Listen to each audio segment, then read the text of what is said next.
தவா, மண் சட்டி அந்த மாதிரிலாம். இது நம்ம வாங்கியது வந்து பார்த்திங்க அப்படின்னா மினி சீலண்ட் தான்.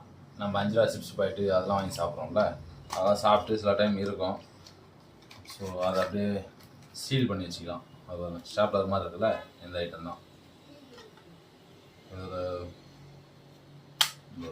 பேட்ரி ஓப்பனர் இது ஓப்பன் பண்ணிட்டு 2 டபிள்யூ பேட்டரி போடணும். 2 டபிள்யூ பேட்டரி போட்டு நீங்கள் க்ளோஸ் பண்ணிட்டு அப்படி சீல் பண்ணி வச்சுக்கலாம். அப்படி வச்சு சும்மா இப்போ இந்த பேக்கே இருக்குது, என்கிட்ட பேட்டரி இல்லை, நான் இப்போ தான் ஜஸ்ட் அப்படி ஓப்பன் பண்ணேன்.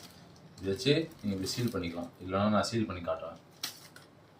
ஸோ நல்ல ப்ராடக்ட், நிறைய பேருக்கு யூஸ் ஆகும், அதனால தான் போட்டேன். இந்த ப்ராடக்டோட பை லிங்க் வேணால் நான் கீழே தரேன். 125 ருபீஸ் தான். நம்ம யூஸ் பண்ணிட்டு மீதி டைமில் கூட இப்படி நம்ம சீல் பண்ண வேணாம் அப்படின்னா இதை இப்படி க்ளோஸ் பண்ணி வச்சுக்கலாம். க்ளோஸ் பண்ணிட்டு லாக் ஆகிடும், இந்த வரும், சீல் ஆகாது. ஸோ வெரி யூஸ்ஃபுல்லான ப்ராடக்ட். இந்த வீடியோ உங்களுக்கு பிடிச்சிருந்தா லைக் பண்ணுங்கள்.